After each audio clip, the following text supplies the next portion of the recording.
Let's finish prototyping this site with two last things: the cart overlay and the preloader that we designed in the beginning of this course. As you remember from the last lesson, we designed this cart as a modal instead of a standalone page.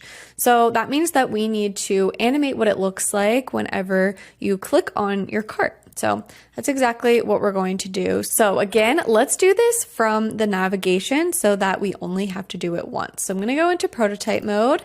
I'm going to double click until I'm selected on the cart here, and I'm just going to drag this all the way over to our cart. So instead of navigate to cart, what we're going to do is actually open an overlay. And that overlay is the cart. And I think instant is actually good. We don't need any like crazy animations for this. So where do we want it to be positioned? We want it to be in the center. So that's good. And we want it to close when you click outside of it. So I like that. We also want to add a background. So for this, I'm going to add our off black color, and we're going to do, let's try 40% and just see what that looks like. Okay, so with that, we can go back and actually see what this looks like in, any one of our pages, since we applied that across the board. So just look here. I'm going to click on this. And as you can see, we just have this overlay with like a little bit of a receding background here. So that's great. So now there's just a couple things we need to prototype to finish this up. So of course, when I click on the X, nothing's happening. When I click outside of it, it does close. So that's good. That's what we want. But we need to prototype some stuff on here. So for the X, I'm just going to add an interaction. On click, we're going to close overlay. So nice and easy there. And then we do need to prototype this checkout. So when we click on the checkout button, we want to navigate to the checkout page. And I think instant is fine for that too. So that's great. And I think that's pretty much the major interactions on this flow. There's so much more depth that you can go into for this. And if you would like to do that for your site, I'll give you a few ideas. So you could play around with every single action you could possibly take on this website. For example, what would happen if you removed this? What would happen if you added a coupon code? What would happen if you clicked proceed to payment method or clicked on one of these links? There are honestly dozens of different interactions that we could prototype. I just find that for handing off to a developer, you don't need to prototype every single thing. You might have to break out these into 3 different screens to show the developer exactly what fields need to be on each of these steps. So that's something you could definitely do. But for the purposes of this course, I think we have a pretty great prototype going here. But before we preview it all kind of together, let's work on the preloader that we started earlier. So this is what we have for the preloader so far. So we have preloader frame 1. At this point, we hadn't even really set many styles. So I'm actually going to click on this and make sure that we're selected on our off black so that we have the exact colors we want. And if you remember, we were using masks here. So if I go in, let's find this mask. Here it is right here. This text mask. So I think for this preloader, what we basically want it to do is, here, I'm going to get rid of the mask for a second, is to kind of get bigger and bigger until the mask disappears and we can see this home page.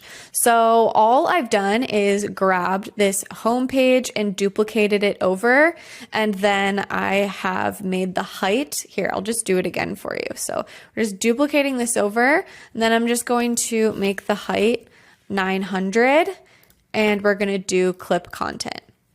So that's really all that I've done here.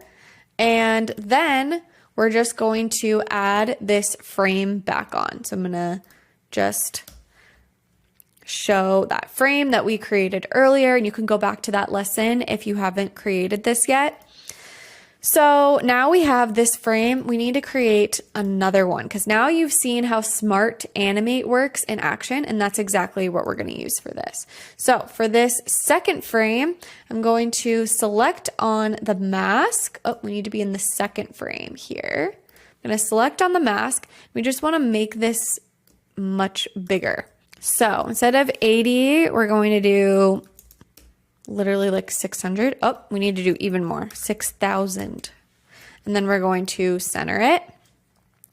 And we need to go even bigger because we want for this to take up the entire width here, this R, so that we can like completely see through the mask. So let's do 12,000 now. Okay. That's looking good. Okay, we'll click outside of there. And then we just need to prototype in between these two. So I'm going to go to prototype mode. We're going to call this preloader. And we are going to drag from the first to the second screen.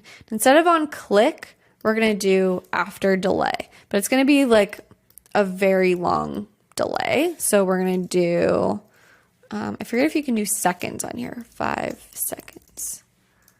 No, you can't. So we'll do 1200, or we'll do 4,000 milliseconds. Okay, navigate to, and we're going to do Smart Animate. And instead of ease in, let's play around with this. I'm going to try kind of like a gentle bounce, and we're going to see what that looks like. And I think I want this to last kind of a while. And again, we're definitely going to need to preview this more than once. So I'm going to select here, and we're going to go up to preview.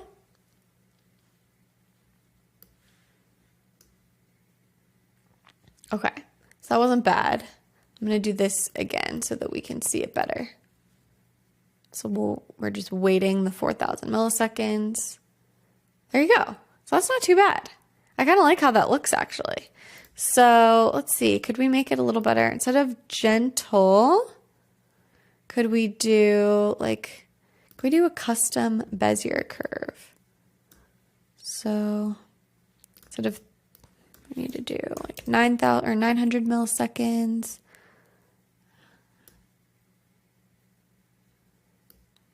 It's like really fast in the beginning and then slows down, or really slow in the beginning and then speeds up. Yeah, I think we want slow in the beginning and then to speed up. So let's see what that looks like. Yeah, I like that. I like that a lot. Okay, cool. So that's kind of what we have for that. And then if we want to kind of add these prototypes together, all we really need to do is go back into prototype mode.